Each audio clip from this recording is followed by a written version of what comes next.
Good evening from the Health Education campus of Case Western Reserve University and the Cleveland Clinic. I'm Chris Wallace of Fox News, and I welcome you to the first of the 2020 presidential debates between President Donald J. Trump and former Vice President Joe Biden. This debate is sponsored by the Commission on Presidential Debates. The commission has designed the format, 6 roughly 15-minute segments with 2-minute answers from each candidate to the first question, then open discussion for the rest of each segment. Both campaigns have agreed to these rules. For the record, I decided the topics and the questions in each topic. I can assure you, none of the questions has been shared with the commission or the two candidates. This debate is being conducted under health and safety protocols designed by the Cleveland Clinic, which is serving as the health security advisor to the commission for all 4 debates. As a precaution, both campaigns have agreed the candidates will not shake hands at the beginning of tonight's debate. The audience here in the hall has promised to remain silent. No cheers, no boos or other interruptions, so we, and more importantly you, can focus on what the candidates have to say. No noise except right now, as we welcome the Republican nominee, President Trump, and the Democratic nominee, Vice President Biden.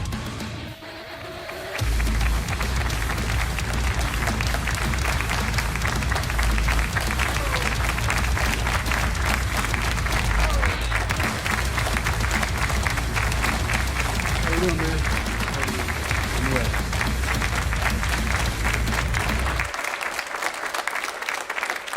Gentlemen, a lot of people have been waiting for this night, so let's get going. Our first subject is the Supreme Court. President Trump, you nominated Amy Coney Barrett over the weekend to succeed the late Ruth Bader Ginsburg on the court. You say the Constitution is clear about your obligation and the Senate's to consider a nominee to the court. Vice President Biden, you say that this is an effort by the president and Republicans to jam through an appointment and what you call an abuse of power. My first question to both of you tonight: why are you right in the argument you make and your opponent wrong? And where do you think a Justice Barrett would take the court? President Trump, in this first segment, you go first. 2 minutes. I will tell you very simply, we won the election. Elections have consequences. We have the Senate, we have the White House, and we have a phenomenal nominee, respected by all, top academic, good in every way. In fact, some of her biggest endorsers are very liberal people from Notre Dame and other places. So I think she's going to be fantastic. We have plenty of time, even if we did it after the election itself. I have a lot of time after the election, as you know. So I think that she will be outstanding. She's going to be as good as anybody that has served on that court. We really feel that. We have a professor at Notre Dame, highly respected by all, said she's the single greatest student he's ever had. He's been a professor for a long time at a great school. And we won the election, and therefore we have the right to choose her. And very few people knowingly would say otherwise. And by the way, the Democrats, they wouldn't even think about not doing it. If they had, the only difference is they try and do it faster. There's no way they would give it up. They had Merrick Garland, but the problem is they didn't have the election, so they were stopped. And probably that would happen in reverse also. Definitely would happen in reverse. So we won the election, and we have the right to do it, Chris. President Trump, thank you. Same question to you, Vice President Biden. You have 2 minutes. First of all, thank you for doing this. Look forward to this, Mr. President. The American people have a right to have a say in who the Supreme Court nominee is. And that say occurs when they vote for a United States Senator and when they vote for the President of the United States. They're not going to get that chance now because we're in the middle of an election already. The election has already started.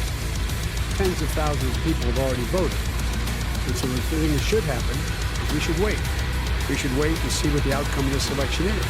Because that's the only way the American people get to express their view, is by who they elect as president, who they elect as vice president. Now, what's at stake here is the president's made it clear he wants to get rid of the Affordable Care Act. He's been running on that. He ran on that, and he's been governing on that.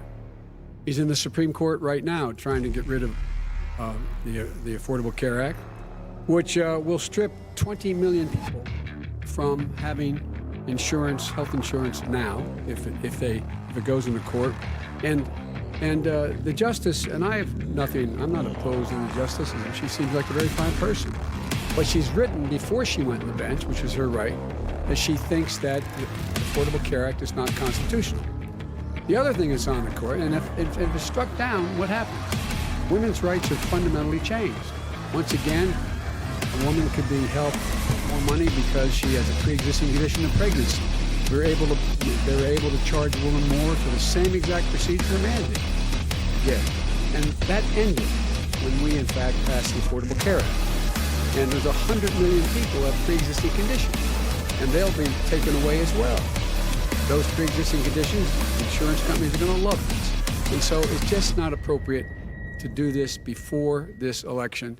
If he wins the election and the Senate is Democrat or Republican, then he goes forward. If not, we should wait until February. All right. There aren't 100 million people with pre-existing conditions. As far as the say is concerned, the people already had their say. Okay, Justice Ginsburg said very powerfully, very strongly, at some point, 10 years ago or so, she said a president and the Senate is elected for a period of time, but a president's elected for 4 years. We're not elected for 3 years. I'm not elected for 3 years. So we have the Senate, we have a president. He's elected to the next during election. that period of time, we have an opening.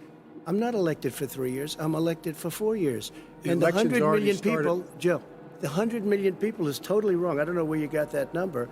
The bigger problem that you have is that you're going to extinguish 180 million people with their private health care that they're very That's happy simply with. not true. Well, you're certainly going to socialist. You're going to socialist medicine. We're now into, gentlemen, we're now into open discussion. Open discussion. Open discussion. Yes, I agree. Go ahead, Vice President. Number White. one, he knows that what I proposed.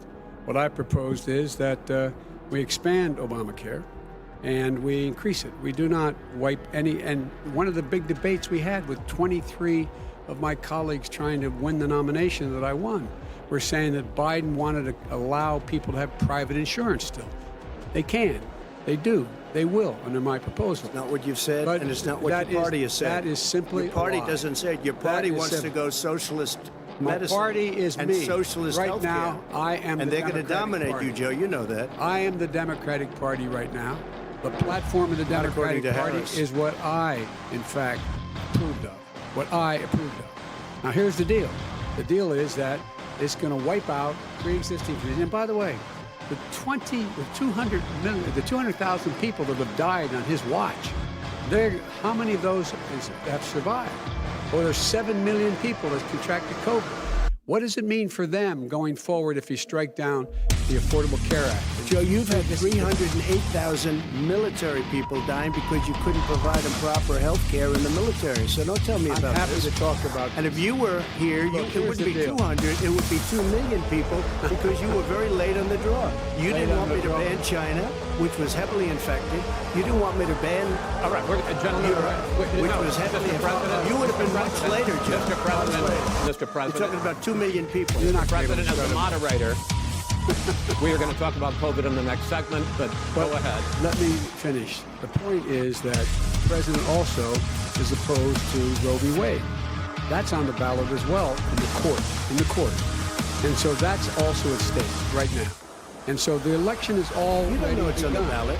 Why is it on the ballot? Because Why is you it on the said ballot? It's not on the ballot. It's on the ballot in the I court. don't think so. In the court.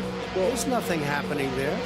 Donald, would And you get don't know quiet? her view on Roe v. Wade. I don't know. Well, all right. Let's talk. We got a lot to unpack here, gentlemen. We got a lot of time. So, on health care, and then we'll come back to Roe v. Wade. All right. Mr. President, the Supreme Court will hear a case a week after the election in which the Trump administration, along with 18 state attorneys general, are seeking to overturn Obamacare, to end Obamacare. You have spent the last... Because they want to give good health care. If I may ask my question, sir. Over the last 4 years, you have promised to repeal and replace Obamacare, but you have never in these 4 years come up with a plan, a comprehensive plan to replace Obamacare.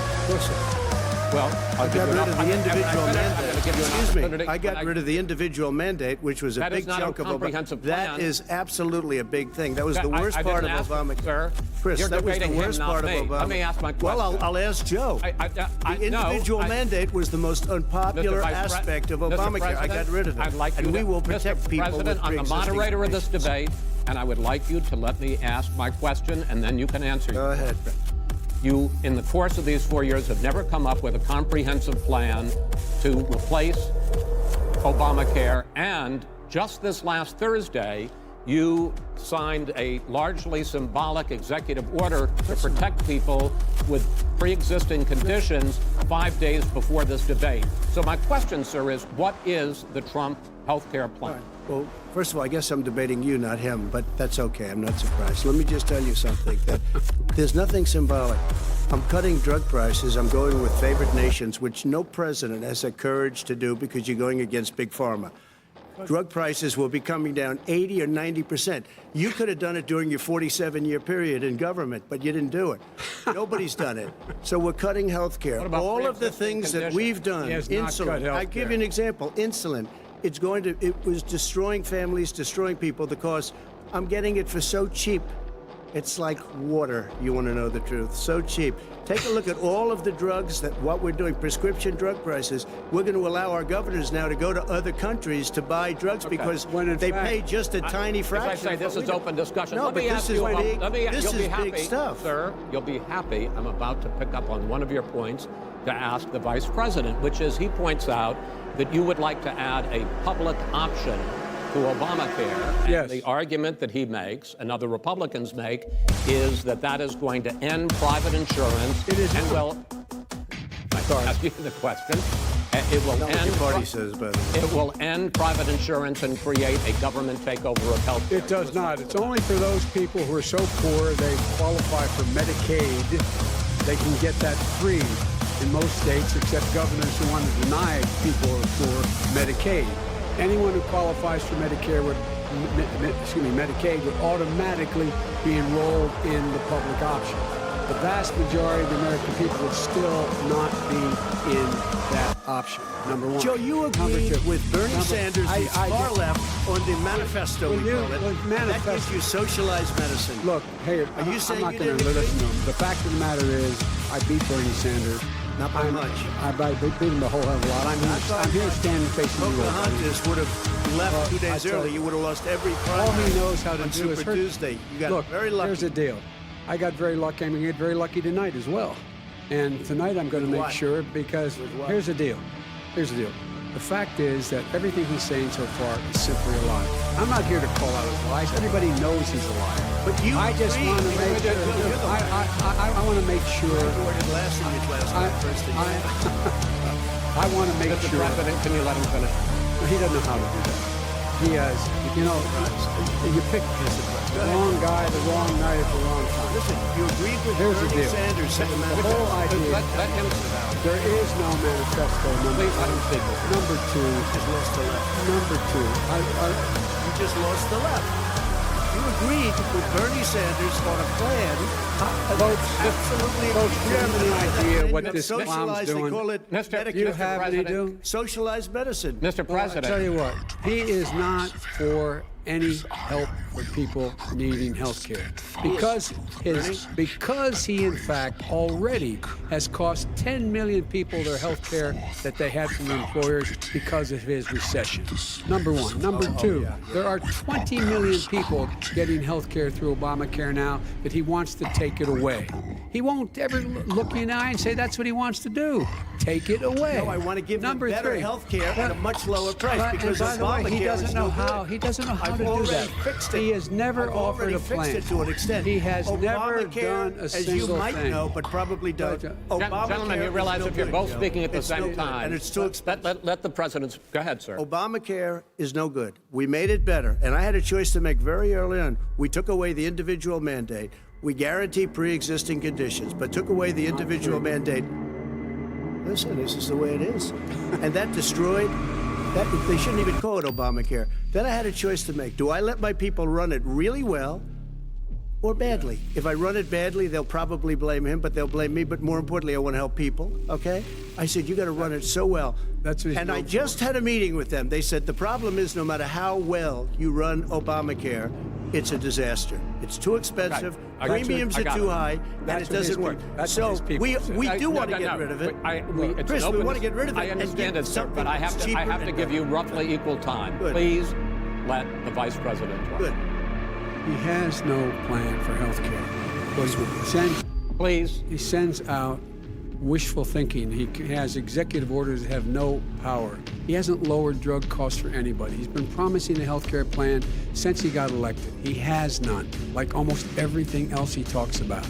He does not have a plan. He doesn't have a plan. And the fact is, this man doesn't know what he's talking about. All right, I He's have one final question for you, Sure. Mr. Vice President. If Senate Republicans, we were talking originally about the Supreme Court here, if Senate Republicans go ahead and confirm Justice Barrett, there has been talk about ending the filibuster or even packing the court, adding to the 9 justices there. You call this a distraction by the president, but in fact it wasn't brought up by the president. It was brought up by some of your Democratic colleagues in the Congress. So my question to you is, you have refused in the past to talk about it. Are you willing to tell the American people tonight whether or not you will support either ending the filibuster or packing the court? Whatever position I take on that, that'll become the issue. The issue is the American people should speak. You should go out and vote. You're in voting now. Vote and let your senators know how strongly you feel. Vote now.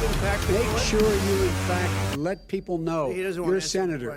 I'm not going to answer the question because the question is, will you shut up, man. Listen, who is on your list, Joe? Who's on your list? Gentlemen, I think this is so unprecedented. We have ended this segment. We're going to move on to the second segment. That was really a productive segment, wasn't it? Yeah, the people understand. 47 years you've done nothing. They understand. All right. The second subject is COVID-19, which is an awfully serious subject, so let's try to be serious about it. We have had more than 7 million cases of coronavirus in the United States, and more than 200,000 people have died. Even after we produce a vaccine, experts say that it could be months or even years before we come back to anything approaching normal. My question for both of you is, based on what you have said and done so far and what you have said you would do starting in 2021, why should the American people trust you more than your opponent to deal with this public health crisis going forward? In this case, the question goes to you first, sir. 2 minutes uninterrupted. Good luck. 200,000 dead.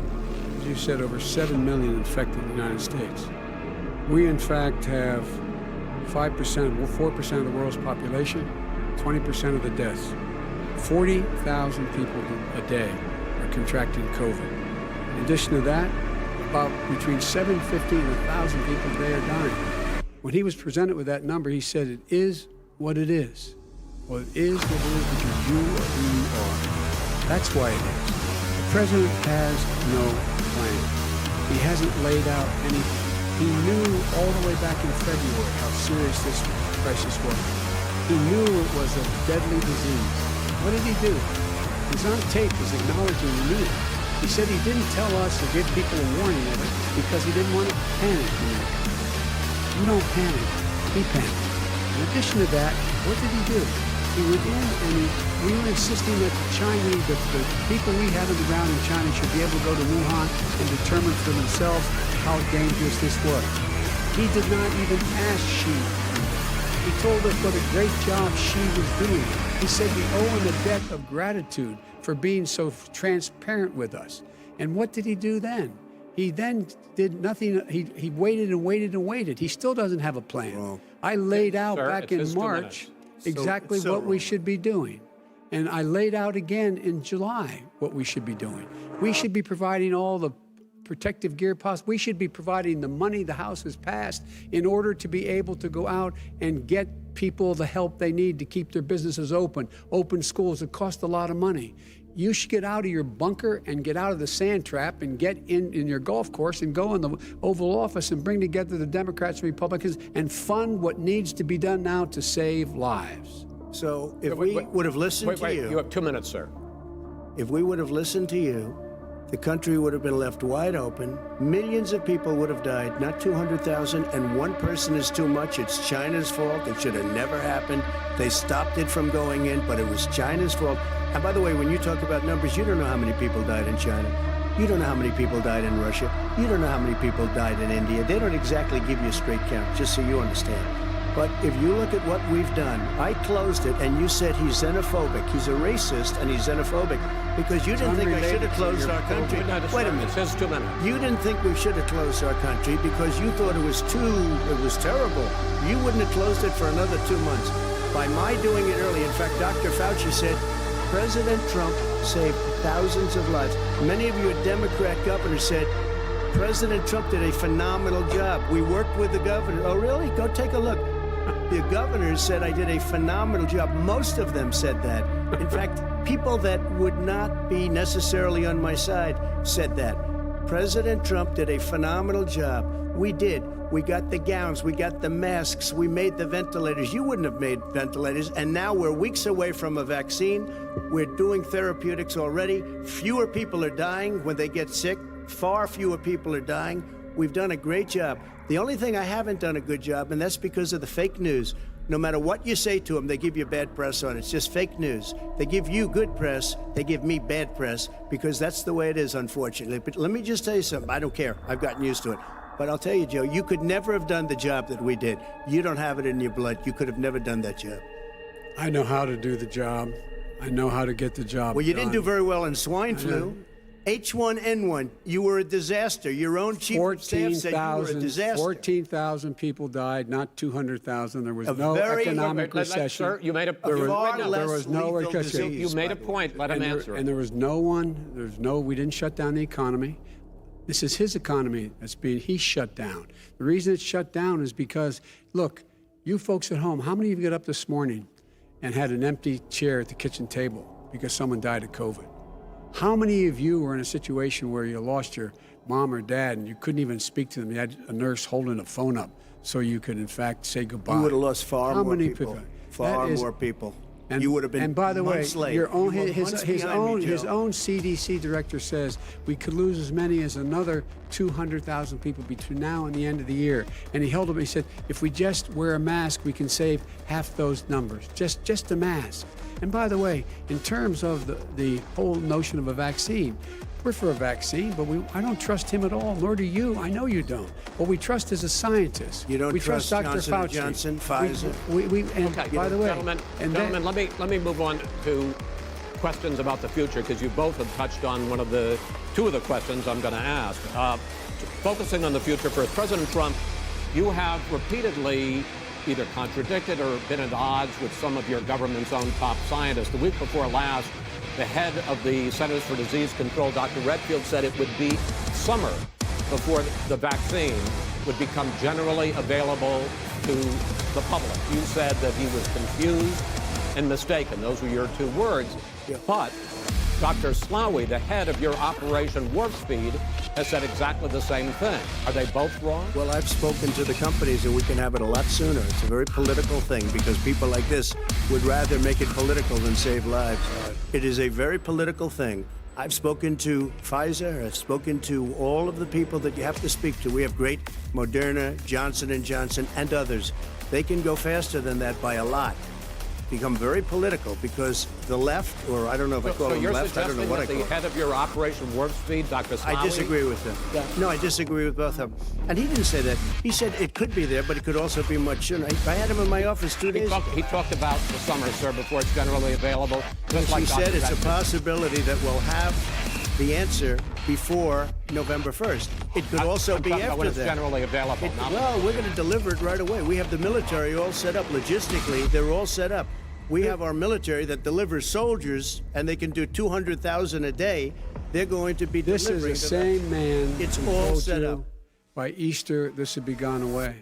By the warm weather, it'd be gone. Miraculous, like a miracle. And by the way, maybe you could inject some bleach in your arm, and that would take care of it. This is the That same was man. said sarcastically. That was you him. know that. That was said sarcastically. And so here's the deal. This man is talking about a vaccine.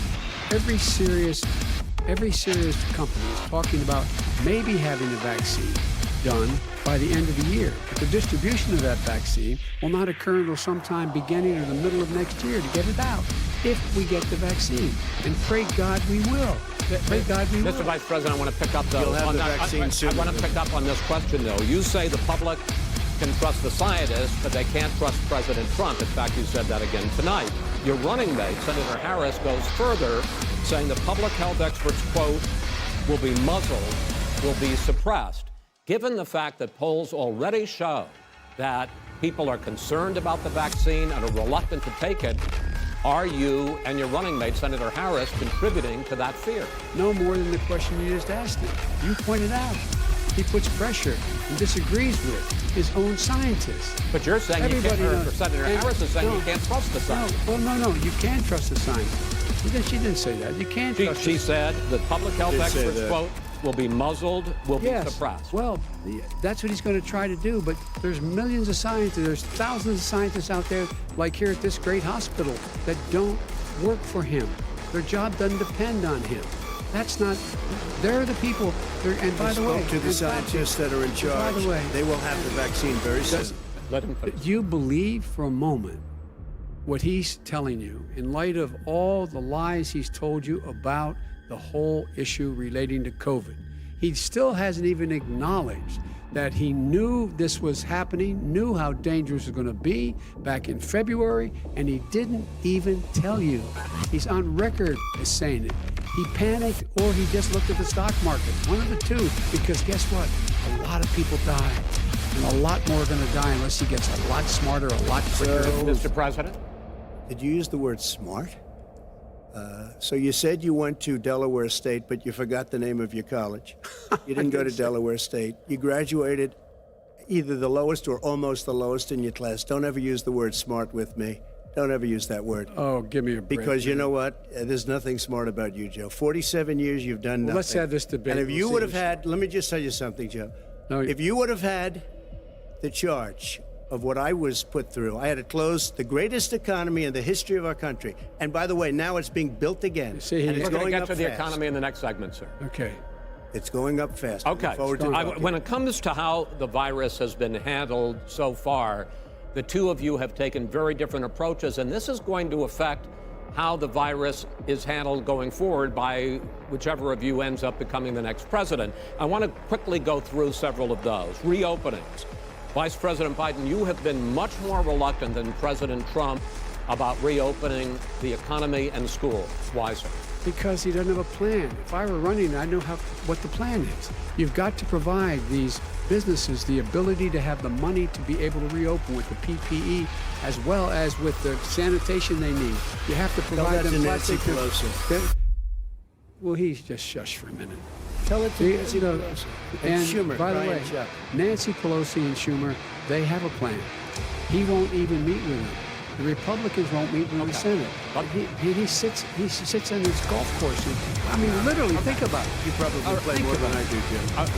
What about this question of reopenings and the Well, fact he wants to shut down this country, and I want to keep it open. And we did a great thing by shutting it down. Wait a minute, Jeff. Let me shut you down for a second, Jeff, just for 1 second. He wants to shut down the country. We just went through it. We had to because we didn't know anything about the disease. Now we found that elderly people with heart problems and diabetes and different problems are very, very vulnerable. We learned a lot. Young children aren't. Even younger people aren't. We've learned a lot. But he wants to shut it down. More people will be hurt by continuing. If you look at Pennsylvania, if you look at certain states that have been shut down, they have Democrat governors all. One of the reasons they're shut down is because they want to keep it shut down until after the election on November 3rd. I want to move on to another because subject. it's a I want to move political on to thing. another I've subject. got to respond. But those states are not doing well that are shut down Which is right got to now. respond to that. President shut down Trump, the you whole have country. begun to increasingly question the effectiveness of masks as a disease preventer. And in fact, recently you have cited the issue of waiters touching their masks and touching plates. Are you questioning No, I think the masks efficacy are okay. of You have masks? to understand, if you look, I mean, I have a mask right here. I put a mask on, when I think I need it. Tonight, as an example, everybody's had a test, and you've had social distancing and all of the things that you have to. But I Just wear like your masks rallies. when needed. When needed, I wear masks. Okay, let me ask. I don't wear masks like him. Every time you see him, he's got a mask. He could be speaking 200 feet away from it. He shows up with the biggest mask I've ever seen.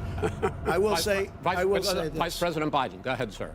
Look, the way to open businesses is give them the wherewithal to be able to open.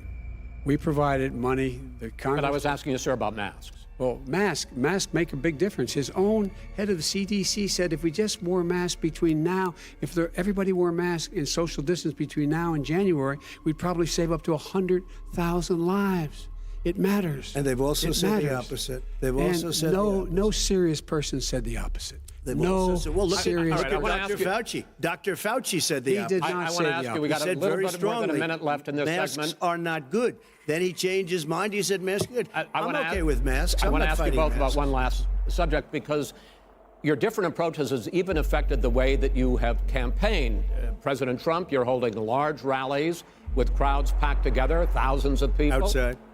Outside, yes, sir, agreed. Vice President Biden, you are holding much smaller events with Because nobody will show up. people with Well, it's with- true. Nobody shows up to his rallies. All right. In any case, why you holding the big rallies? Why you not? You go first, sir. Because people want to hear what I have to say. I mean, But are you I've not done worried a great about it job spreading as a disease? president, and I'll have 35,000 people show up at airports. We use airports. Are you and not worried hangars, about and we the have a disease lot of issue, people. sir? Well, so far we have had no problem whatsoever. It's outside. That's a big difference, according to the experts. And we do them outside. We have tremendous crowds, as you see. I mean, and literally on 24 hours notice. And Joe does the circles and has 3 people someplace. Okay. By the way, did you see sir. one of the last big rallies he had? And a reporter came up to him to ask him a question. He said, no, stand back. Put on your mask. Put on a mask. Have you been tested? I'm way far away from those other people.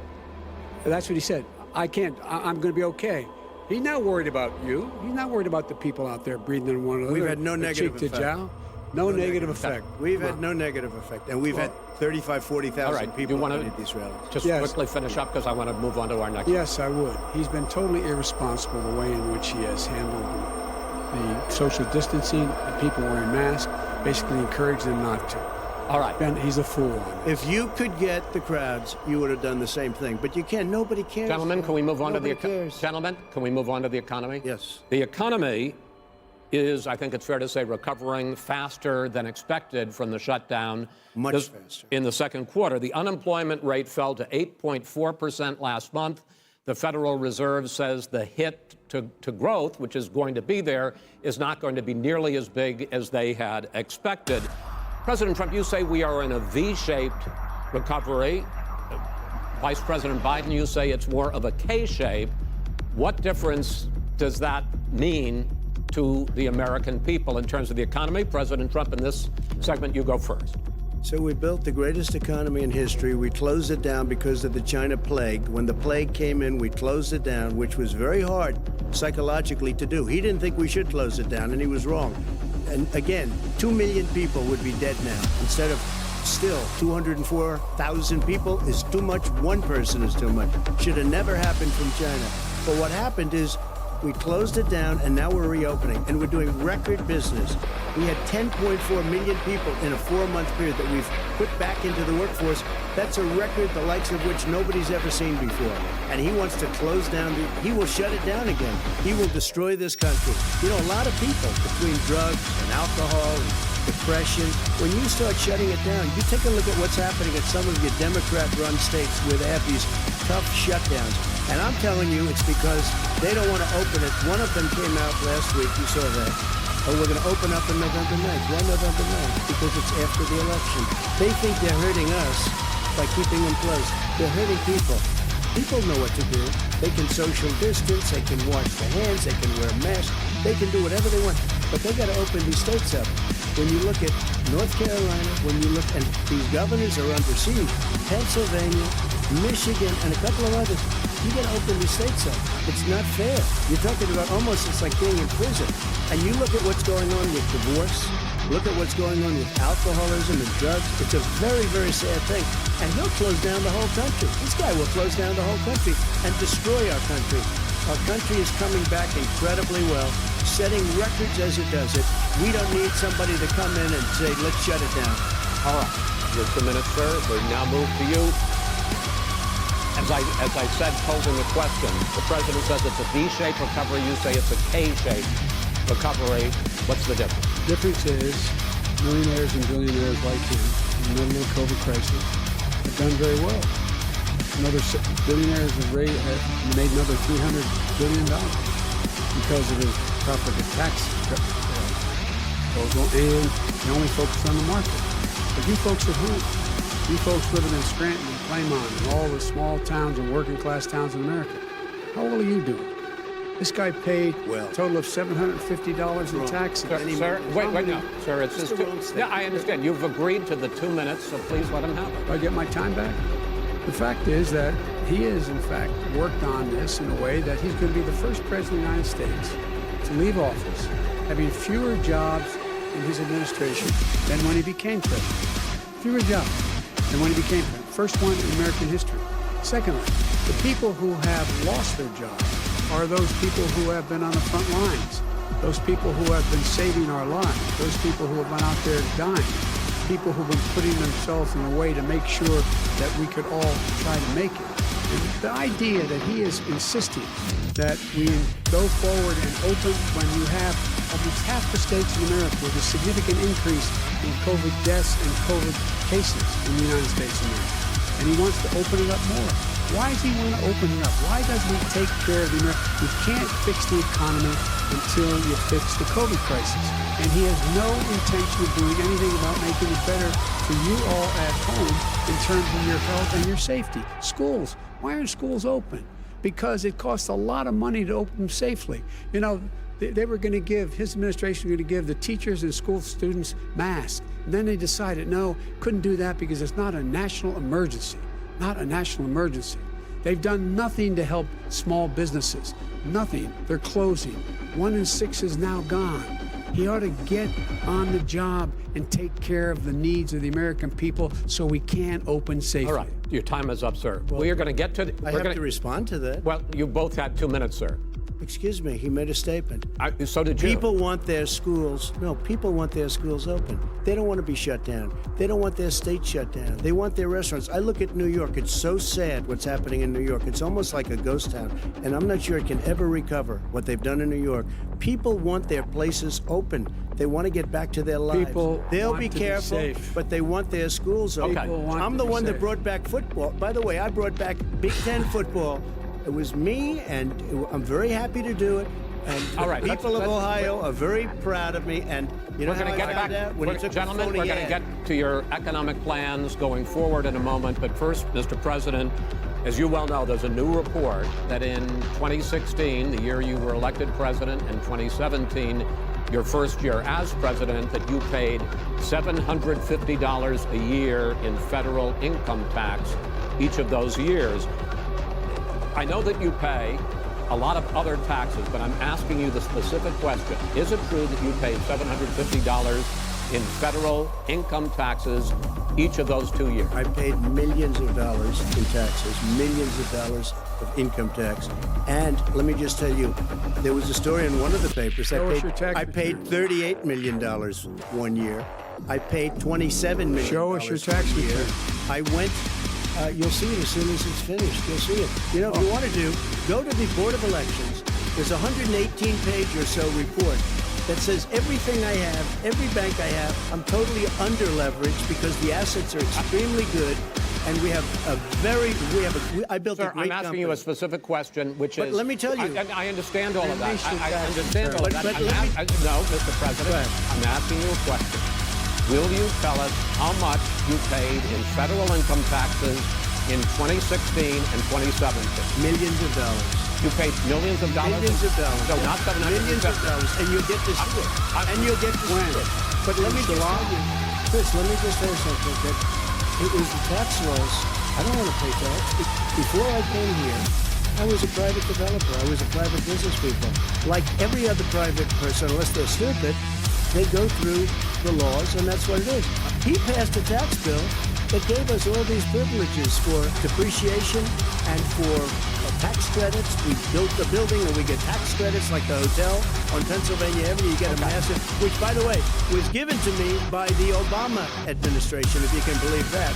Now, the man got fired right after that happened. But Vice President Biden, you want to respond? Yeah, I do want to respond. Look, the tax code that made him put him in a position that he pays less tax than a school teacher on the money the school teacher makes is because of him. He says he's smart and he can take advantage of the tax code, and he does take advantage of the tax code. That's why I'm going to eliminate the Trump tax cuts, and I'm going to eliminate those taxes and make sure that we invest in the people who, in fact, need the help. People out there need help. But why didn't you do it over the last 25 years? Because you weren't president. Because you weren't president screwing things up. You were a senator. And You're by the way, worst you were president America has ever had. Hey, Come Joe, on. let me just tell you, Joe. I've done more in 47 months. I've done more than you've done in 47 years, Joe. We've done things that you never even thought of doing, including fixing the broken military that you gave me, including taking care of your vets. Mr. President, we're talking about the economy. I'd like to ask you about your plans going forward because, Mr. Vice President, your economic plan, if you were to be elected president, focuses a lot on big government, big taxes, big spending. I want to focus first on the taxes. You propose more than $4 trillion over a decade in new taxes on individuals making more than $400,000 a year and on corporations. President Trump says that that kind of an increase in taxes is going to hurt the economy as it's just coming out of a recession. Well, just take a look at what is the analysis done by Wall Street firms. Points out that my economic plan would create 7 million more jobs than his in 4 years, number one. And number two, it would create an additional $1 trillion in economic growth because it would be about buying American. That we're going to make this federal government spend $600 billion a year on everything from ships to steel to buildings and the like. And under my proposal, we're going to make sure that every penny of that has to be made by a company. But respectfully, sir, I'm talking about taxes, not spending. By the way, I'm going to eliminate a significant number of the tax. I'm going to make the corporate tax 28%. It shouldn't be 21%. You have 91 companies, in the Fortune 500 who don't pay a single penny in tax, making billions of dollars. Why didn't you do it before when you were vice president with Obama? Because you, in fact, passed that. That was your tax proposal. I got it done. And you know what happened? Yeah, you got it done. Our economy boomed it's and never boomed. The economy is Mr. busted. President, Let me finish. Mr. President, let me pick up on that. You would continue your free market approach, lower taxes, more deregulation, correct? Not lower taxes for the American people. But let me. Excuse me. But in Obama's, you talk about the economy booming. It turns out that in Obama's final 3 years as president, more jobs were created, 1.5 million more jobs than in the first 3 years of your presidency. They had the slowest recovery economic recovery since 1929. It was the slowest recovery. Also, they took over something that was down here. All you had to do is turn on the lights and you pick up a lot. But they had the slowest economic recovery since 1929. Let me tell you about the stock market. When the stock market goes up, that means jobs. It also means 401ks.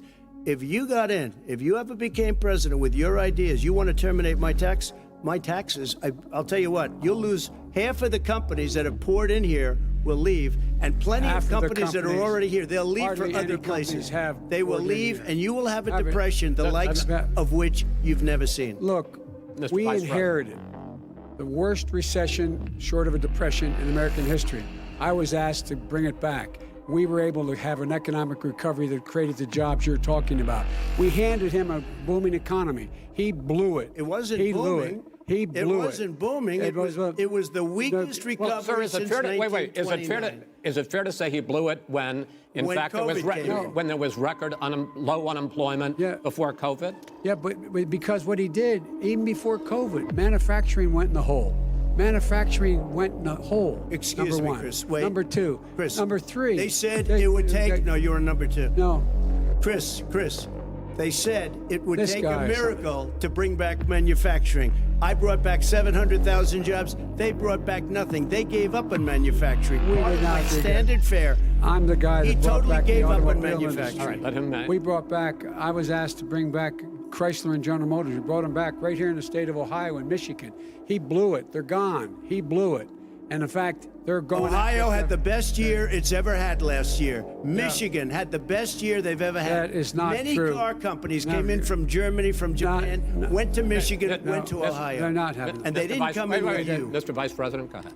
And so you take a look at what he's actually done.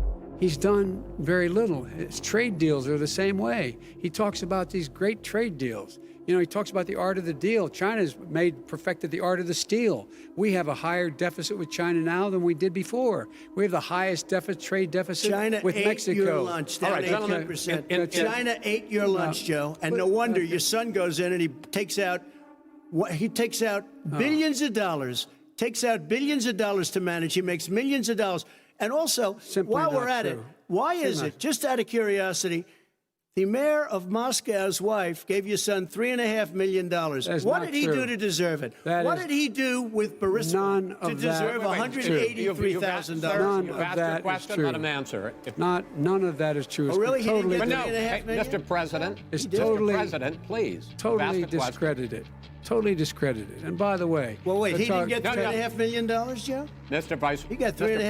President, it is not true. Oh, really? Mr. Oh. President, But, it's an open discussion, please. Now, It's a fact. Well, It you is have not raised an issue. Let the been Vice totally President answer. discredited. Did There was a Burisma pay him report. $183,000 a month with no experience in energy? Mr. Look, President, my job? son did nothing wrong at Burisma. I think he did. and Mr. the only President, guy that let did him something- answer. He doesn't want to let me answer because he knows I have the truth. His position has been totally, thoroughly discredited. who? in The Ukraine. media? By everybody. Well, by the By the media, media, by our because they refuse to allies, talk by the about it World because they're Bank, embarrassed. by everyone has discredited. Matter of fact, even Mr. the people President, who please stop. testified under oath. So let me Under ask you oath. this, Under- Joe. under No, no, oath. go ahead, Mr. I'm listening to Even you. the people under, He got $3.5 he million from testified, Moscow. he testified under oath in his administration, said, I did my job and I did it very well. Oh, I really? did it I'd like to know honorably. who they are. Well, I'll give you the list of the fire people who them. testified. No, go ahead, sir. Sure, you've already fired most of them because they did a good job. Some people don't Well, do a good here's job. With you, Go ahead. You get here's the, the wait a minute. You get the final word. well, it's hard to get any word into this clown. Excuse me. This, Hey, let me just tell you. No. I'm Mr. President. I'm $3.5 Mr. million, President. Joe. that is simply Why did not he true. deserve $3.5 million from It- Moscow? Look, here's the deal. We want to talk about families and ethics. I don't want to do that. I mean, his family we could talk about all night. His family's My already... family, No, let him go. my Let- family already lost wrote. a fortune by Go coming down and helping Go us ahead. with Go government. ahead, sir. And that's Every- such a... and they're right Go here. ahead, Mr. That's President. such Every a great... single one of them lost This a is not fortune about President. my coming and family or helping his us with family. It's government. about your family, They the didn't American write $3.5 people. million. He doesn't... That's not true. It doesn't want to talk about what you need. You, the American people. It's about you. That's what we're talking about. you should- All right, Not about here. that's the end of the segment. We're moving on. He didn't take them. Well, Vice President, no. Can I be honest? It's a very important Try to be question. honest. No, I He stood up. No, He stood up, the answer to and the he question is no. threatened Ukraine. No, sir. With $1 billion, if you That get rid is of it. You know what? absolutely not Stop. true. Tape doing it. You're going to Not have true. gentlemen. I hate to raise my voice, but He's I on see it seems tape. to be. Why shouldn't I be different than the two of you? So here's the deal. Good point. We have 6 segments. We have ended that segment. We're going to go to the next segment. In that segment, you each are going to have 2 uninterrupted moments. In those 2 uninterrupted minutes, Mr. President, you can say anything you want. I'm going to ask a question about race, but if you want to answer about something else, go ahead. But I think that the country would be better served if we allowed both people to speak with fewer interruptions. I'm appealing to you, sir, to do that. Well, and him too. Well, frankly, you've been doing more interrupting Well, that's than all he right, has. but he does plenty. Well, less than, sir, less there's than, plenty. no, less than you have. Let's please continue on.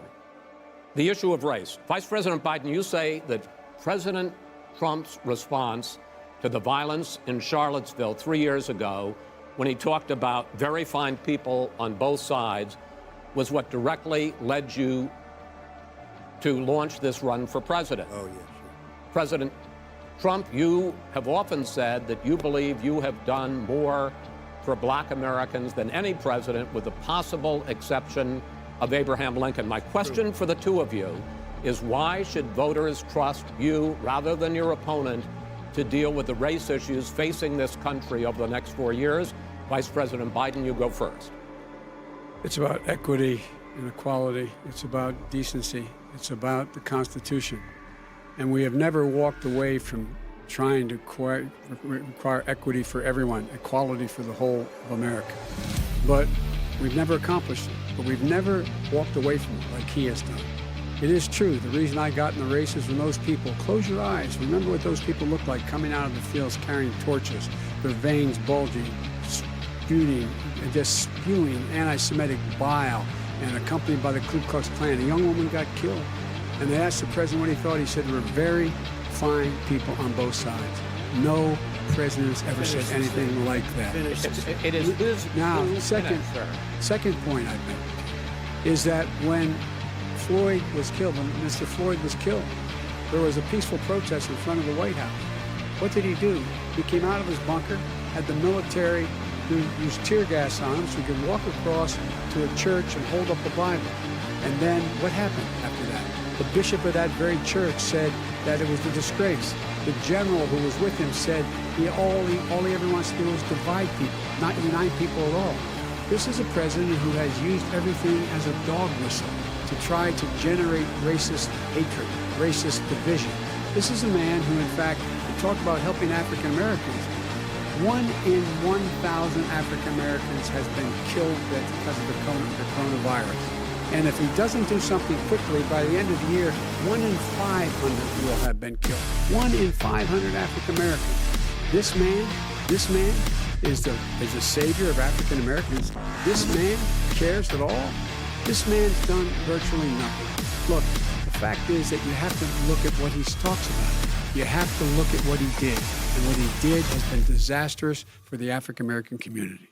So, President Trump, you have 2 minutes. Why should Americans trust you over your opponent to deal with racism? he did a crime bill, 1994, where you call them super predators, African Americans, super predators, and they've never forgotten it. They've never forgotten it, Joe. No, sir, it's his 2 minutes. So you did that, and they call you a super predator, and I'm letting people out of jail now that you have treated the African American population community, you have treated the black community about as bad as anybody in this country. You did the 1990, and that's why, if you look at the polls, I'm doing better than any Republican has done in a long time, because they saw what you did. You call them super predators, and you've called them worse than that, because you look back at your testimony over the years, you've called them a lot worse than that. As far as the church is concerned, and as far as the generals are concerned, we just got the support of 250 military leaders and generals, total support.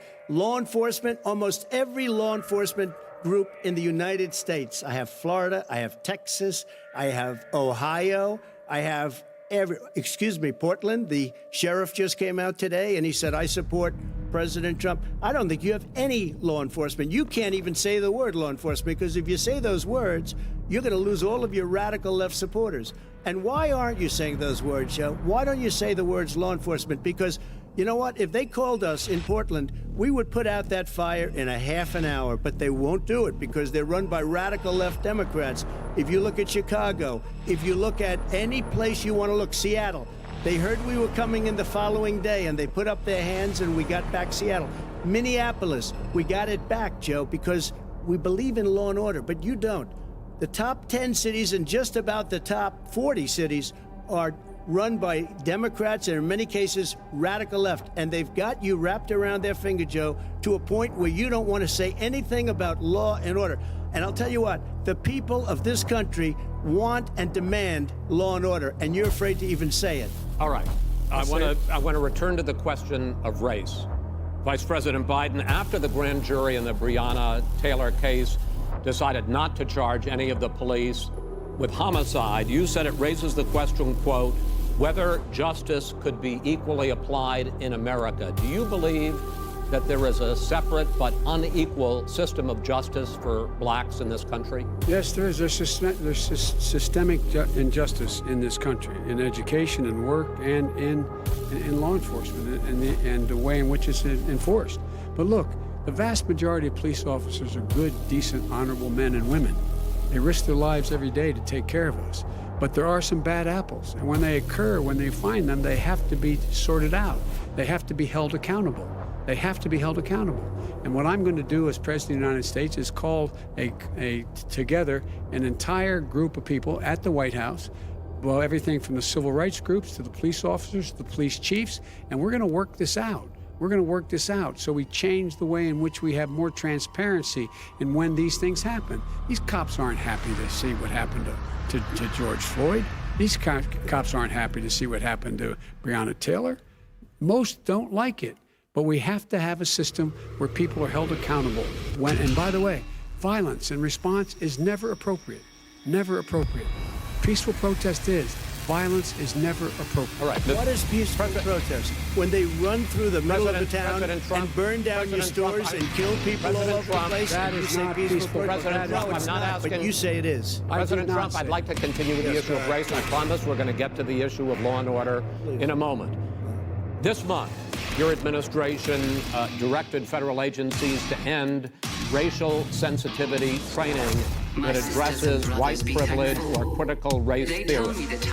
Why did you decide to do that, to end racial sensitivity training? And do you believe that there is systemic racism in this country, sir? I ended it because it's racist. I ended it because a lot of people were complaining that they were asked to do things that were absolutely insane, that it was a radical revolution that was taking place in our military, in our schools, all over the place, and you know it, and so does everybody else, and he would know. What is it's radical totally about racial sensitivity training? If you were a certain person, you had no status in life. It was sort of a reversal. And if you look at the people, we were paying people hundreds of thousands of dollars to teach very bad ideas, and frankly, very sick ideas. And really, they were teaching people to hate our country. And I'm not going to do that. I'm not going to allow that to happen. We have to go back to the core values of this country. They were teaching people that our country is a horrible place, it's a racist place, and they were teaching people to hate our country. And I'm not going to allow that to happen. Vice President Biden? Nobody's doing that. He's racist. You just don't. Here's the deal. I know a lot more about You this. don't. than you do. Let him finish. The fact is that there is racial insensitivity. People have to be made aware of what other people feel like, what insults them, what is demeaning to them. It's important that people know they don't want to. Many people don't want to hurt other people's feelings, but it makes a big difference. It makes a gigantic difference in the way a child is able to grow up and have a sense of self-esteem. It's a little bit like how this guy and his friends look down on so many people. They look down their nose on people like Irish Catholics like me and grow up in Scranton. They look down on people who don't have money. They look down on people who are of a different faith. They look down on people who are a different color. In fact, we're all Americans. The only way we're going to bring this country together is bring everybody together. There's nothing we cannot do if we do it together. We can take this on and we can defeat racism in America. President Trump, sir. During the Obama-Biden administration, there was tremendous division. There was hatred. You look at Ferguson, you go to many places. Look at Oakland. Look what happened in Oakland. Look what happened in Baltimore. Look what happened. Frankly, it was more violent than what I'm even seeing now. But the reason is that the Democrats that run these cities don't want to talk like you about law and order. And you still haven't mentioned. Are you in favor of law and order? I'm in favor of law. You follow. Are you in favor of law and order? Go Yes, I'm in favor. You asked a question, let him finish. Law and order. Let him. Law and order with justice, where people get treated fairly. And the fact of the matter is, violent crime went down 17%, 15% in our administration. All right. It's gone up on his watch. Much more. York. He had. All right, we're now, Mr. President, you're going to, Mr. President, Every record in the Mr. President, you're going to be very happy because we're now going to talk about law and order. We had trouble with Democratic-run cities. That's exactly my question. There has been a dramatic increase in homicides in America this summer particularly, and you often blame that on Democratic mayors and Democratic governors, but in fact there have been equivalent spikes in Republican-led cities like Tulsa and Fort Worth. So the question is this really a party issue? I think it's a party issue. You can bring in a couple of examples, but if you look at Chicago, what's going on in Chicago, where 53 people were shot and 8 died shot. If you look at New York, where it's going up like nobody's ever seen anything, the numbers are going up 100, 150, 200% of crime. It is crazy what's going on. And he doesn't want to say law and order because he can't, because he'll lose his radical left supporters. And once he does that, it's over with. But if he ever got to run this country, and they ran it the way he would want to run it, our suburbs would be gone. By the way, our suburbs would be gone, and you would see problems like you'd never seen. He wouldn't know a suburb unless he took a wrong turn. Oh, I know suburbs. He would not. I was raised in the suburbs. This is not 1950. All these dog whistles and racism don't work anymore. Suburbs are by and large integrated. There's many people today driving their kids to soccer practice and or to black and white and Hispanic in the same car as there have been any time in the past. What really is a threat to the suburbs and their safety is his failure to deal with COVID. They're dying in the suburbs. His failure to deal with the environment. They're being flooded. They're being burned out because his refusal to do anything. That's why the suburbs are in trouble. I do want to talk about this issue of law and order, though. And in the joint recommendation that came from the Biden-Bernie Sanders task force, you talk about, quote, reimagining policing. First of all, what does reimagining policing mean, and do you support? It means... let me, if I might finish the question. What does reimagining policing mean, and do you support the Black Lives Matter call for community control of policing? Look, what I support is the police having the opportunity to deal with the problems they face. And I'm totally opposed to defunding the police officers. As a matter of fact, local police, the only one defunding it, his budget calls for a $400 million cut in local law enforcement assistance. They need more assistance. They need, when they show up for a 9/11 call, to have someone with them as a psychologist or psychiatrist to keep them from having to use force and be able to talk people down. We have to have community policing like we had before, where the officers get to know the people in the communities. That's when crime went down. It didn't go up, it went down. And so we have to be engaged. That's not what they're talking about, Chris. That's not what they're talking about. He's talking about defunding the police. That is not true. He doesn't have any law support. Look, he has no law enforcement That's not support. true. Almost that's nothing. Not, look. Oh, really? Who do you have? Name one group that supports you. Name one group that came out and supported you. Go ahead. Think. We have time. We don't have time to do anything. All right. Name one law enforcement group that came out and supported. Gentlemen, I think I'm going to take back the There moderator's aren't. I don't role, think there are any. and I want to get to another subject, which is the issue of protests in many cities that have turned violent. In Portland, Oregon, especially, we had more than 100 straight days of protests, which I think you would agree. You talk about peaceful protests. Many of those turned into riots. The Vice President, you say that people who commit crimes should be held accountable. The question I have, though, is, as the Democratic nominee, and earlier tonight you said that you are the Democratic Party right now, have you ever called the Democratic mayor of Portland or the Democratic governor of Oregon and said, hey, you got to stop this, bring in the National Guard, do whatever it takes, but you'd stop the days and months of violence in Portland? I don't hold public office now. I am a former vice president. I've made it clear in my public statements that the violence should be prosecuted. It should be prosecuted, and anyone who commits it. But you've never called for the people, the leader. Excuse me, sir. You had never called for the leaders in Portland and in Oregon to call and bring in the National Guard and knock off 100 days of riots. they can, in fact, take care of it if he just stay out of the way. Look here. Oh, really? Here. Oh, really? Here's the But thing. I sent in the wait, I U.S. asked him a Marshal question. to get the killer No, of the young man in the middle of the street. They shot him.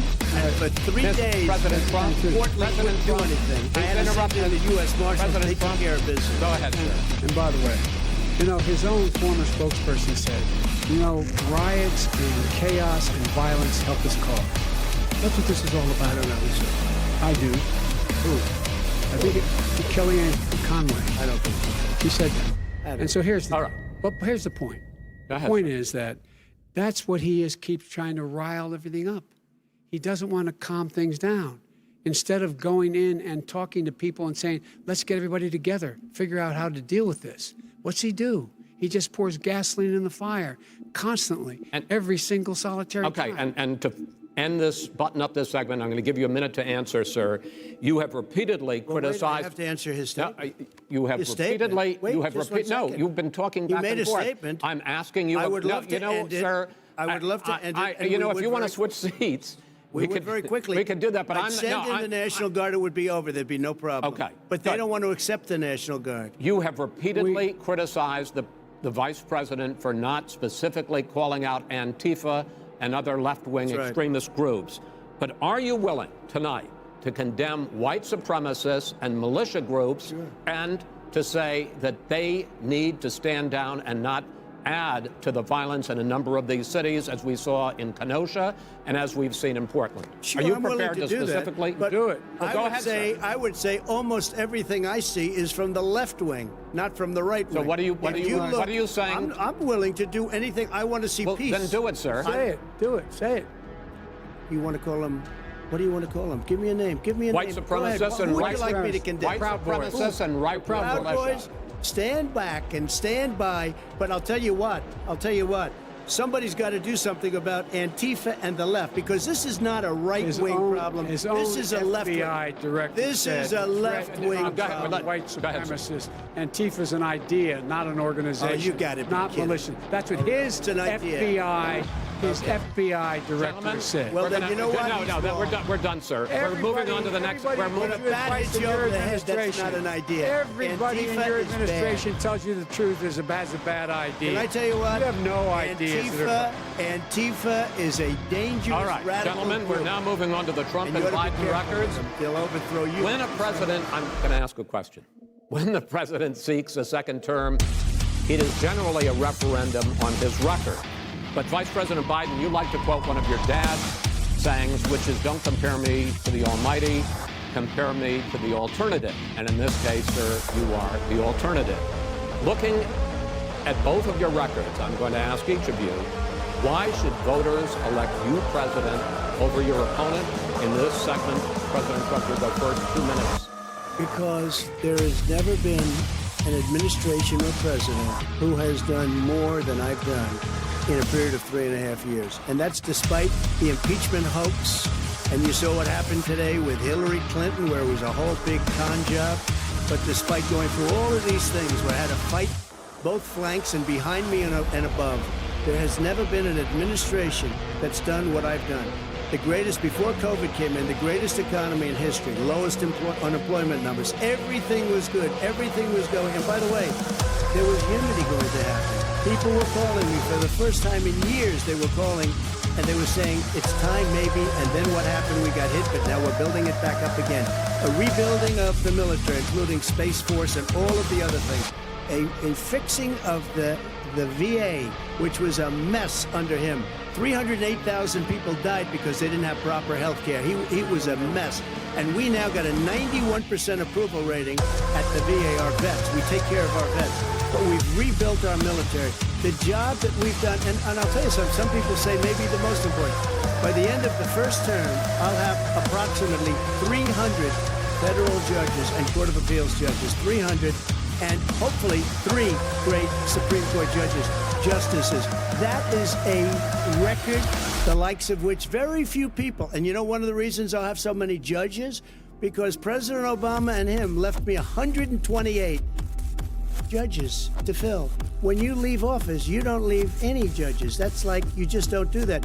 They left 128 openings, and if I were a member of his party, the because they have a little different philosophy. I'd say if you left us 128 openings, you can't be a good president. You can't be a good vice president. But I want to thank you because it gives us almost, it'll probably be above that number by the end of this term. Fine, sir. 300 judges. It's a record. Looking at both your records, why should voters elect you president as opposed to President Trump? You have 2 minutes uninterrupted. Under this president, we become weaker, sicker, poorer, more divided, and more violent.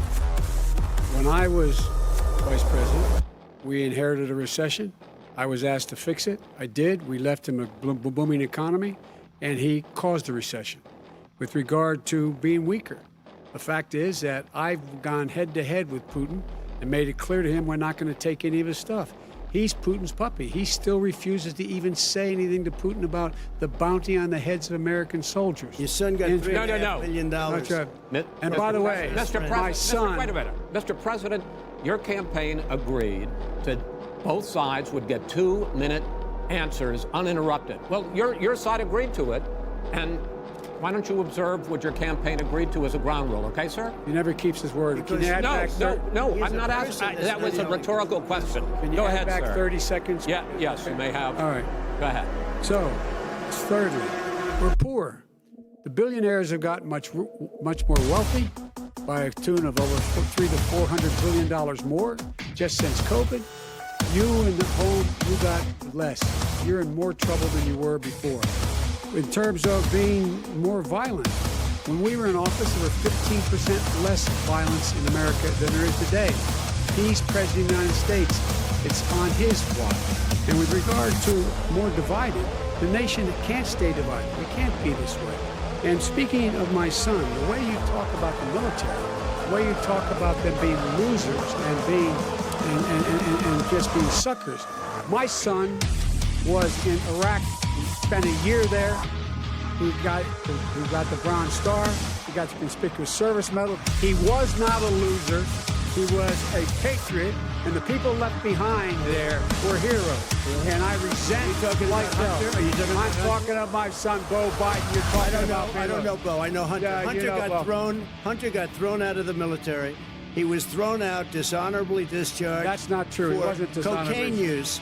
And he didn't have a job until you became vice president. And once you None of became that vice is president, true. he made a fortune in Ukraine, in China, in Moscow. That is simply and various not other places. true.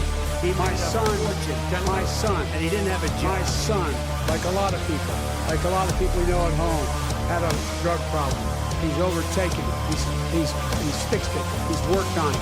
And I'm proud of him. But why was proud he of my given son. tens of millions? All right. But he wasn't given tens of millions of dollars. That is totally discredited. We've already discredited.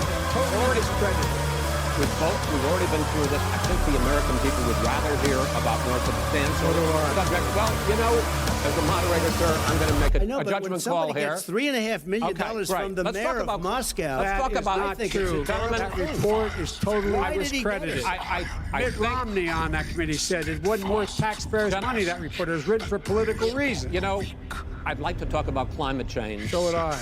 Okay. The forest fires in the West are raging now. They have burned millions of acres. They have displaced hundreds of thousands of people. When state officials there blame the fires on climate change, Mr. President, you said, I don't think the science knows. Over your 4 years, you have pulled the U.S. out of the Paris Climate Accord. You have rolled back a number of Obama environmental records. What do you believe about the science of climate change, and what will you do in the next 4 years to confront it?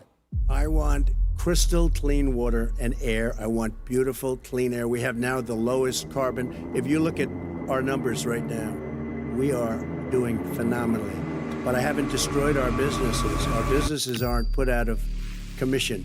If you look at the Paris Accord, it was a disaster from our standpoint. And people are actually very happy about what's going on because our businesses are doing well. As far as the fires are concerned, you need forest management in addition to everything else.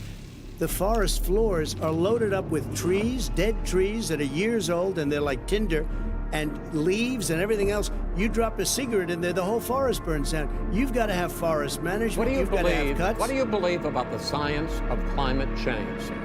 I believe that we have to do everything we can to have immaculate air, immaculate water, and do whatever else we can that's good. You know, we're planting 1 billion trees, the Billion Tree Project, and it's very exciting. You believe for a lot of people. that human pollution, greenhouse gas emissions contributes to the global warming of the I think planet? a lot of things do, but I think to an extent, yes.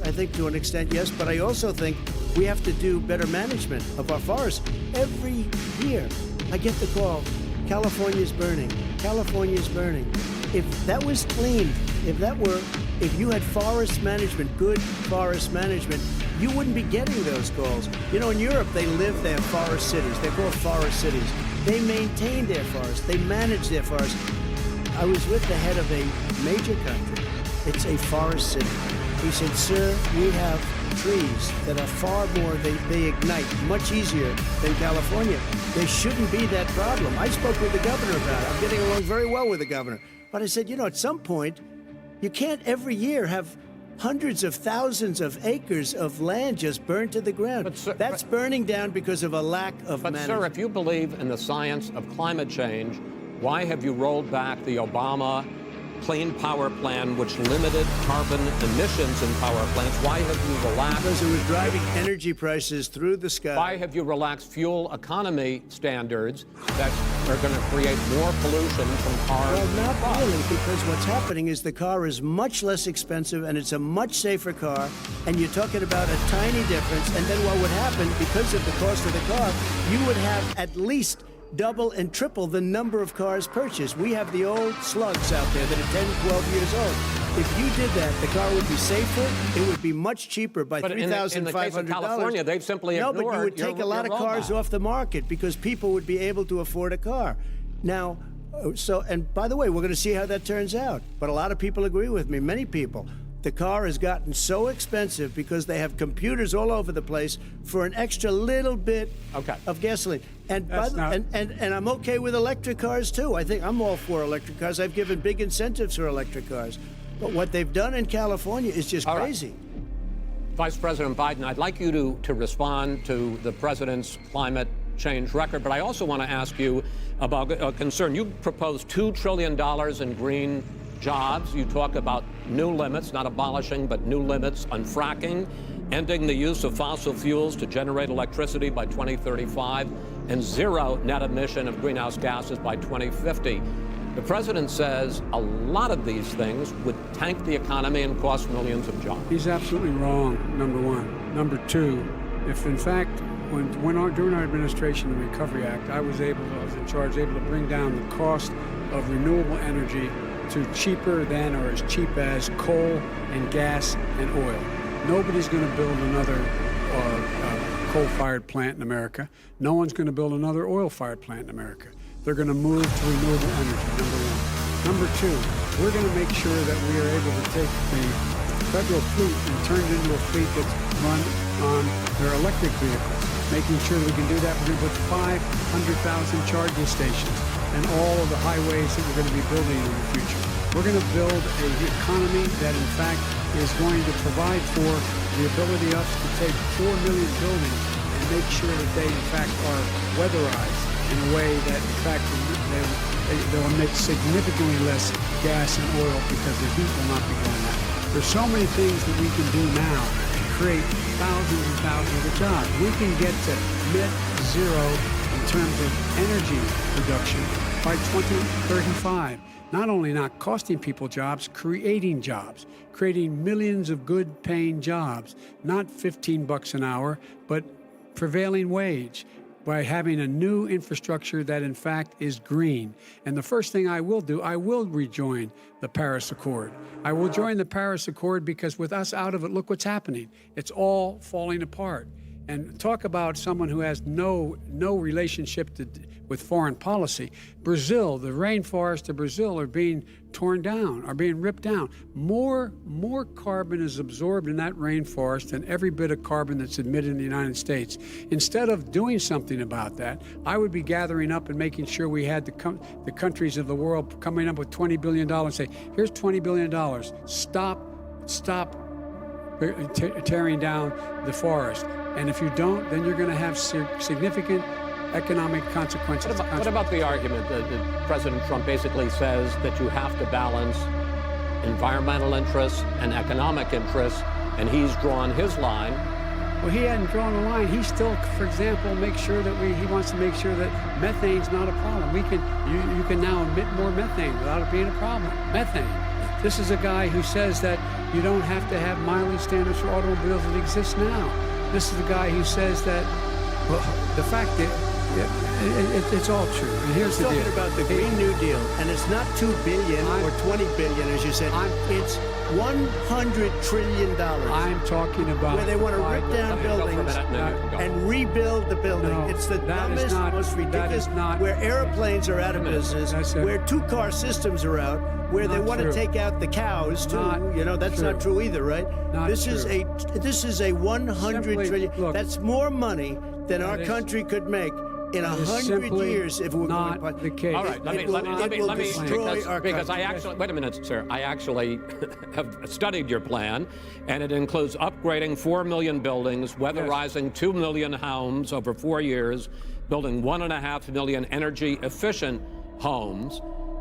So the question becomes, the president is saying, I think some people who support the president would say that sounds like it's going to cost a lot of money and hurt the economy. What it's going to do is going to create thousands and millions of jobs, good 100 paying trillion. jobs. But let him finish, sir.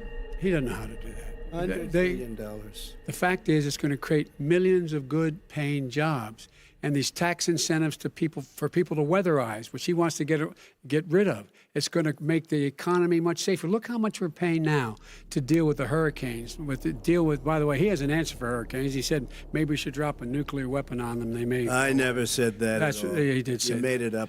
And here's the deal. You make up a we lot of things. we are going to be in a position where we can create hard, good jobs by making sure the environment is clean and we all are in better shape. We spend billions of dollars now, on floods, hurricanes, rising seas. We're in real trouble. Look what's happening just in the Midwest with these storms that come through and wipe out entire sections and counties in Iowa. They didn't happen before. They're because of global warming. We make up 15% of the world's problem. We, in fact, but the rest of the world, we've got to get them to come along. That's why we have to get back into the Paris Accord. All right, gentlemen. Wait a minute, Chris. So why didn't he do it for 47 years? You were vice president. Why didn't you get the world? China sends up real dirt into the air. Russia does. India does. They all do. We're supposed to be good. And by the way, he made a couple of statements. The Green New Deal is $100 trillion. That is not $20 my billion. plan. That's the Green you New want to Deal rebuild every is not building. my plan. You want to rebuild All right. every If he knew anything about Gentlemen, He made a statement about the military. He said I said something about the military.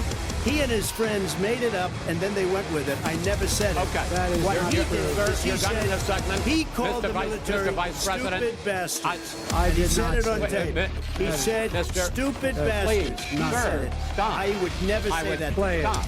Play it. Go ahead.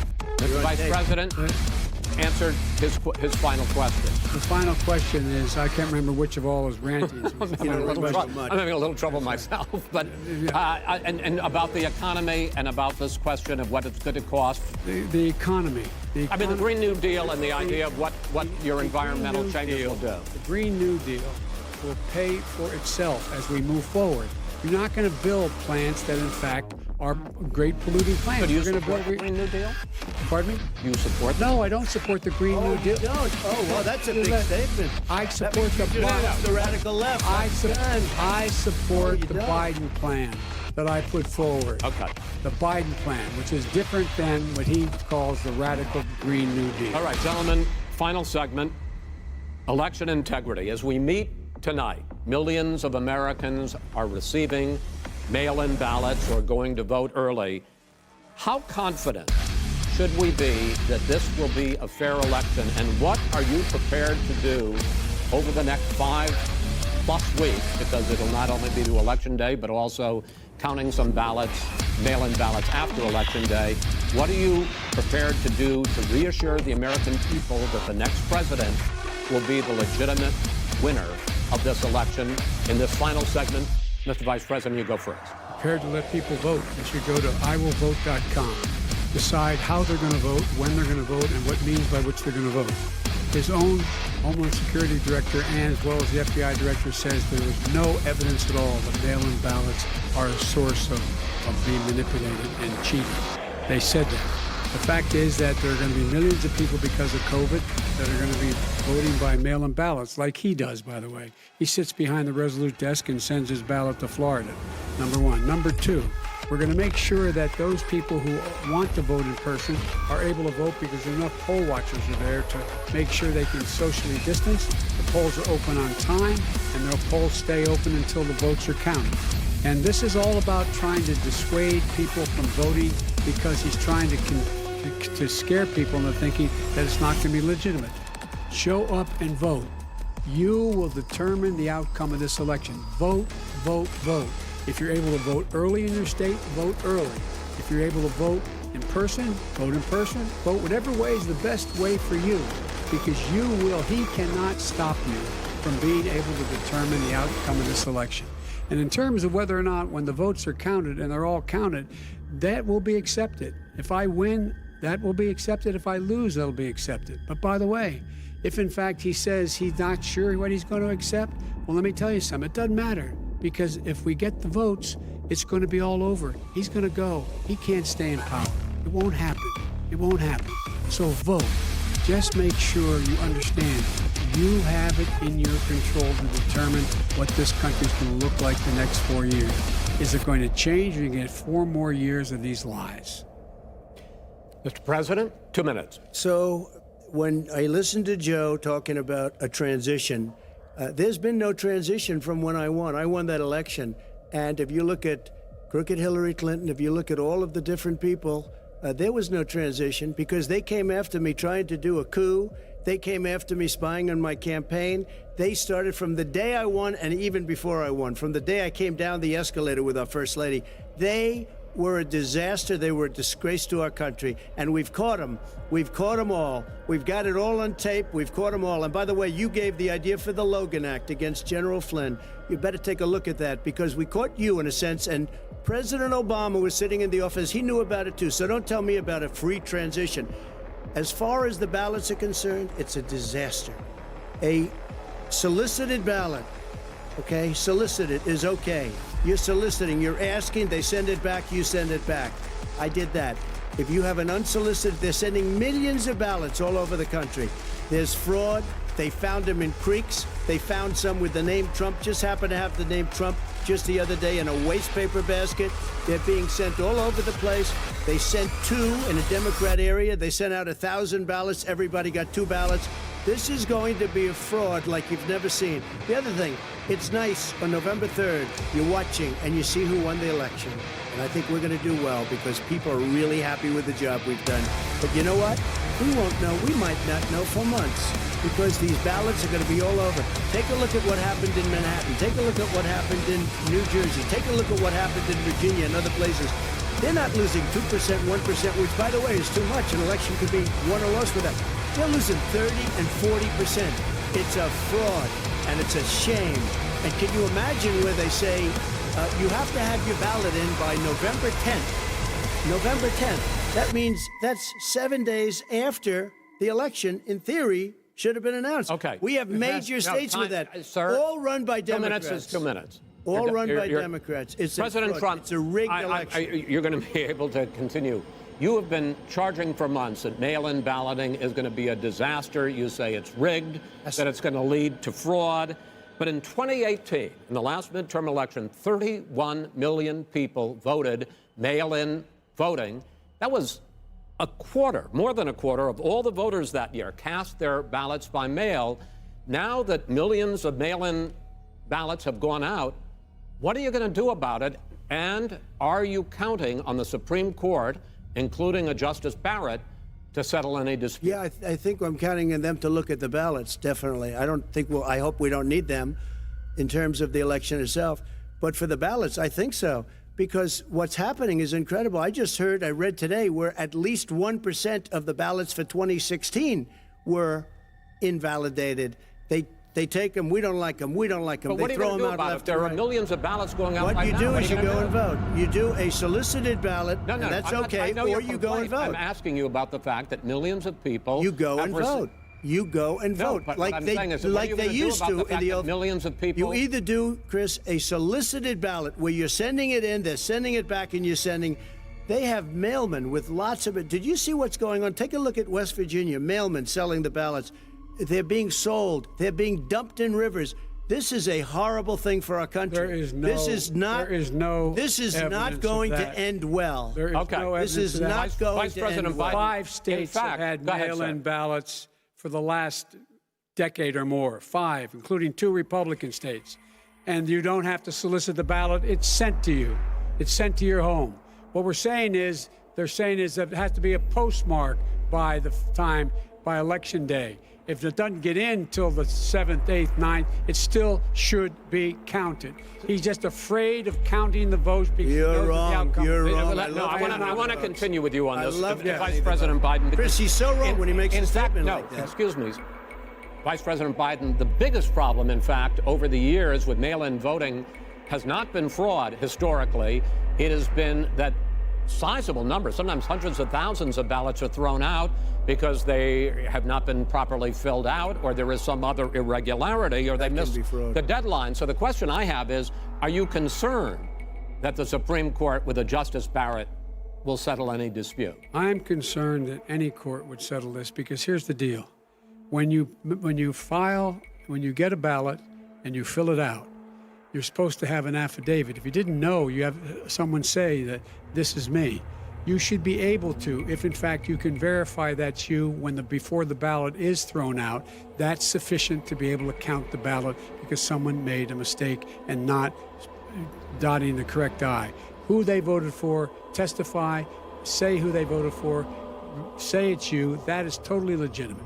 All right. Excuse me, Chris, when you I have a 80 million ballots, gentlemen, I have a final Senate question. and swamping the system, you know it can't be done. You know it can't, and already All there's right, been so now fraud. Mail This service is- delivers Wait a minute, gentlemen. In the 185 final billion question mail a day. in 8 states, we can keep talking. It's In 8 states, election workers are prohibited, currently by law, 8 states, from even beginning to process ballots, even take them out of the envelopes and Yes. flatten them until Election Day. That means that it's likely, because there's going to be a huge increase in mail-in balloting, that we are not going to know on election night who the winner is, that it could be days, it could be weeks. Could be months. Until we find out who the new president is. So first for you, sir, finally for the vice president, I hope neither of you will interrupt the other.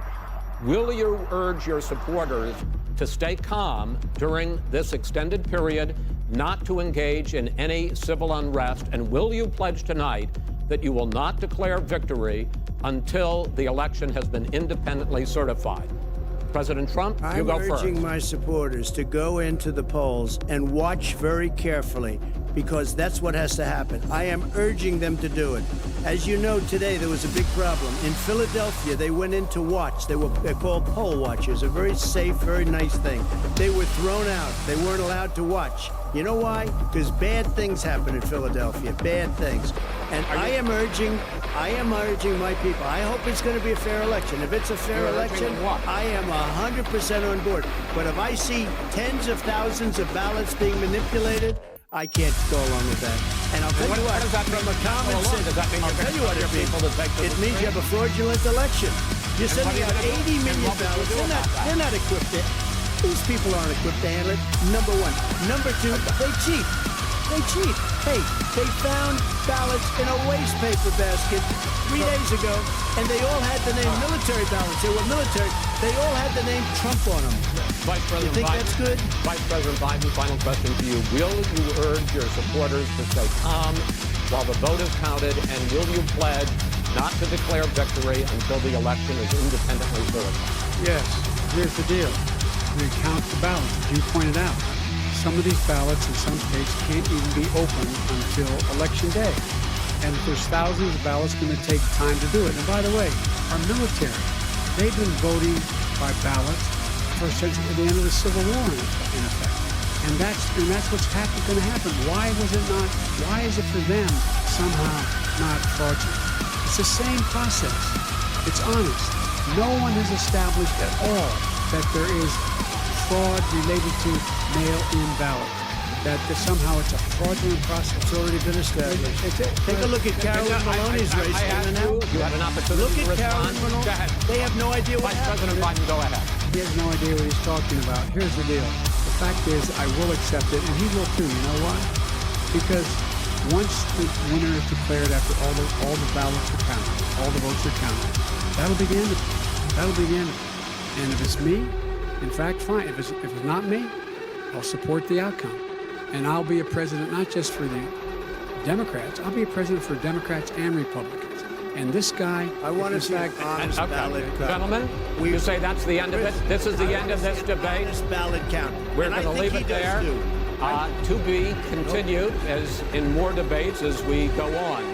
President Trump, Vice President Biden, it's been an interesting hour and a half. I want to thank you both for participating in the first of 3 debates that you have agreed to engage in. We want to thank Case Western Reserve University and the Cleveland Clinic for hosting this event. The next debate, sponsored by the Commission on Presidential Debates, will be 1 week from tomorrow, October 7th, at the University of Utah in Salt Lake City. The 2 vice presidential nominees, Vice President Mike Pence and Senator Kamala Harris, will debate at 9 p.m. Eastern that night. We hope you watch. Until then, thank you.